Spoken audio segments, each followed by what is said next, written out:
Dr. Mark Jangizi here with your Science Moment. Today I'm going to talk about Jack Dorsey, the former CEO of Twitter, and what he said, and he doesn't really usually say very much on Twitter, but what he said concerning China's continuing lockdowns. So, as an aside, China is still engaged in lockdown 2.5 years after what many claimed they were faking us out, they're pretending to do these lockdowns to trick the world into doing them.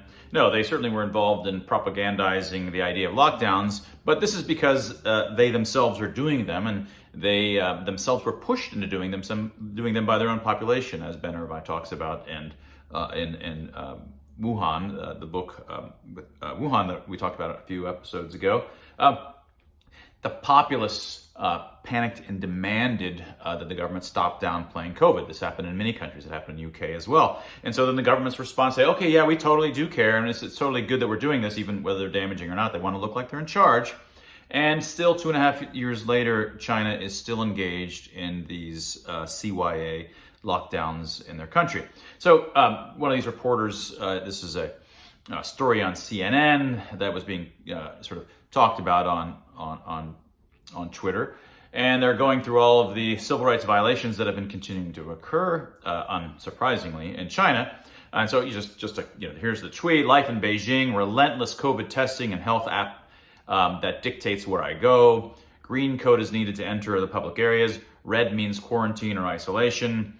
The authorities track people's movements through these apps, and the concern is the surveillance will stay long after COVID is gone." Of course, so it's already been 2.5 years. One ought to be definitely concerned about this. So here we have China, which is engaging in all of the extreme draconian interventions in a dream way, in exactly kind of the dream manner that the lockdowners here in the West and worldwide claimed we should all do. And those who pushed against getting that extreme, that's the way we have to do it to get to zero COVID. Those who pushed against this were deniers, were anti-vaxxers, were treated as unclean and out group types. So here China is engaged in all the stuff that we've been arguing against, right? And here's what's interesting about it, is that here's Jack Dorsey's 3-word quote tweet of this. And you can see he just writes, on the basis of this, end the Chinese Communist Party.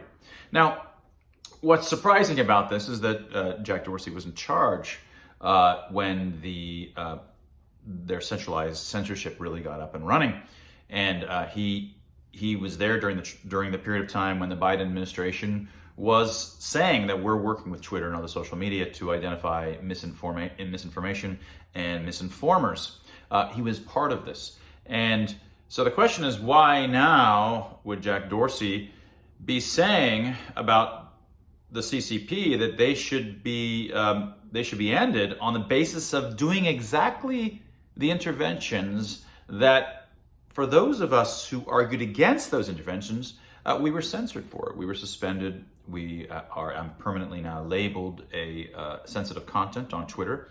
I'm deboosted there radically, as I've talked about before, for pointing out that this CCP-like behavior, which is ongoing, is bad. And I pointed that out both morally bad as well as counterproductive, even in narrow utilitarian terms, pointing that out all over the world and within the United States. So there's a deep irony how Jack would believe that you should end the CCP for engaging in exactly the behaviors that seemed to have been exactly what everybody in the West who is a good, moral, righteous person interested in safety should do, right?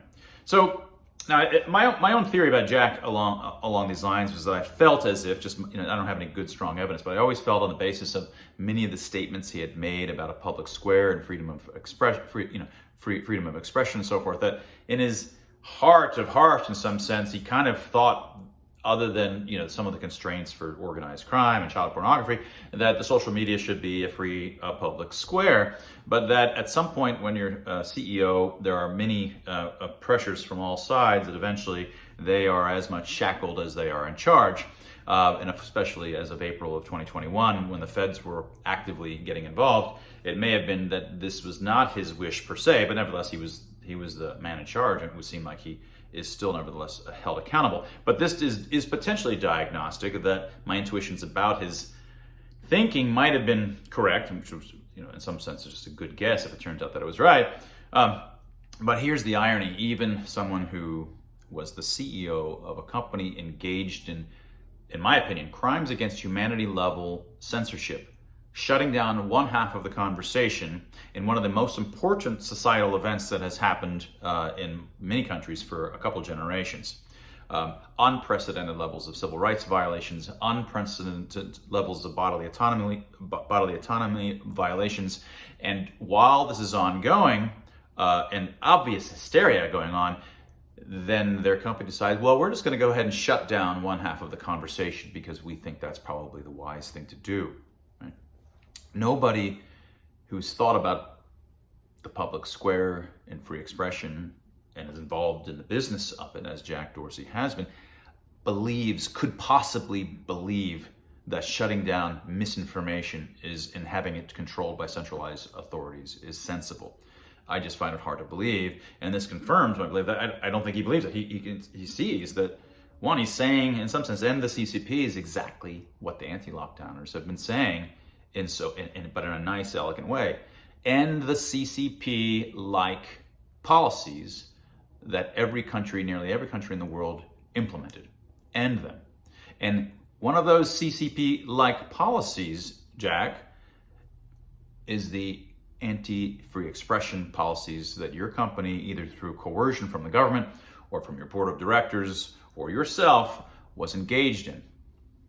And you, Jack, are also, in large part, have a deep amount of responsibility for furthering the mass hysteria that we've been in for 2.5 years, even though you've been out for a year, because you shut down the key parts of societal conversation that could have pushed back on the continued devastation that's happened since the hysteria of March 2020.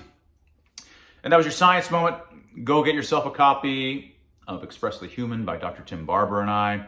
You can also go to our website at FreeX, the Free Expression, freex.group. And if you just find emotion, the tab that says emotion, you can go in there and you can get yourself copies of our grand unified periodic table of emotional expressions. You can get that signed. You can also get signed copies of the book. All of those things are available at freex.group.